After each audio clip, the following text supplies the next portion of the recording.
Isabelle Tisserand, bonjour. Bonjour. Pourriez-vous nous parler d'une compétence que vous avez particulièrement développée lors de votre doctorat? La gestion de la complexité et le traitement de volumes d'informations vraiment très importants. Comment? Alors, une thèse de doctorat, ça se fait sur plusieurs années.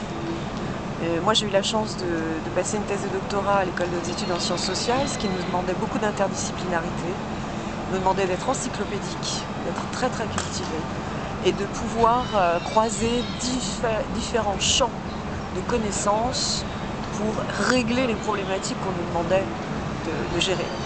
Donc ça m'a appris à gérer d'énormes volumes d'informations, de gérer de la complexité, c'est-à-dire des problématiques systémiques, et d'apporter des solutions. Est-ce que ces compétences, vous les utilisez toujours aujourd'hui dans votre travail? Plus que jamais. C'est même, je dirais, impressionnant parce que je pense que pendant qu'on fait une thèse de doctorat, on ne se doute pas des mécanismes cognitifs, des mécanismes sociaux et même des mécanismes physiques que l'on entraîne.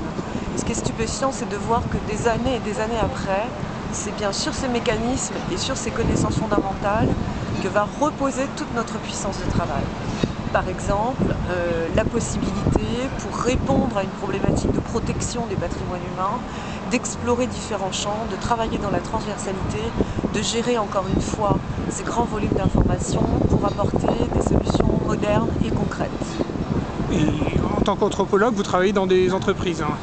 Oui, tout à fait. J'ai travaillé pour l'État, j'ai travaillé pour la protection des patrimoines informationnels du ministère de la Recherche, au moment où Claudie Niéré était notre ministre de tutelle. Et puis, un petit peu après, j'ai travaillé dans le groupe Natixis et pour ses filiales, pour proposer un dispositif de gestion de crise, 50 cellules de gestion de crise pour les métiers, pour les filiales en France et à l'étranger, de manière à contribuer à la protection des patrimoines humains et informationnels.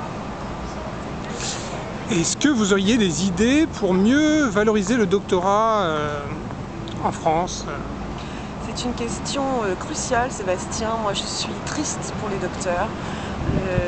Vous savez qu'à l'époque où j'ai passé ma thèse de doctorat, donc en 92, nous n'étions que 0,01% de la population en France à passer ce diplôme. Il n'y avait pas d'autre diplôme après la thèse de doctorat de 3e cycle. C'était vraiment une consécration. Donc ça prouvait que nous avions le goût de l'effort et que nous avions aussi la motivation de participer à la réflexion pour le bien-être de notre pays, des concitoyens et pour le progrès de notre société. Je suis un peu triste parce que les statistiques indiquent qu'il y a de moins en moins dans la jeune génération de sujets qui s'engagent dans le très long terme à passer des thèses de 3e cycle.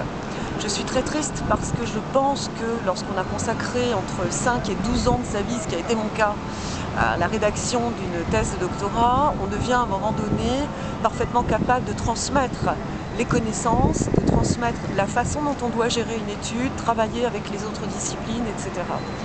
Je suis aussi un peu triste parce que ce que j'ai constaté dans le monde du travail, c'est qu'on aime bien avoir un staff d'universitaires, un staff de sachants, comme ils les appellent, mais finalement, peut-être que l'hypercréativité ou ce grand entraînement que nous avons du point de vue de la production de la pensée peut parfois gêner parce qu'elle nous fait sortir du cadre qui est imposé.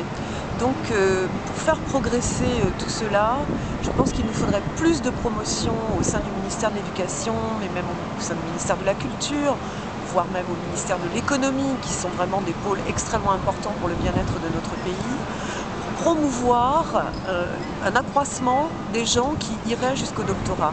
Les aides existent, elles ne sont pas connues.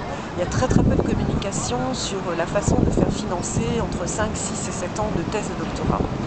La deuxième façon, c'est d'arriver à coordonner les liens et les contacts entre les entreprises et entre les universités, tant pour des stages en alternance que pour des intégrations, CDD, CDI, participation à des projets d'innovation et de progrès. Et puis peut-être que le troisième effort qu'il faudrait faire, c'est rappeler aux entreprises qu'une entreprise ne peut fonctionner qu'avec des fonctionnels, des opérationnels, mais également des stratèges. Ce que nous apprenons à devenir lorsque nous faisons des thèses de doctorat qui ne sont pas de simples compilations de connaissances et d'informations, mais qui sont des avancées pour le progrès et dans toutes les matières dans lesquelles on peut passer une thèse de doctorat aujourd'hui.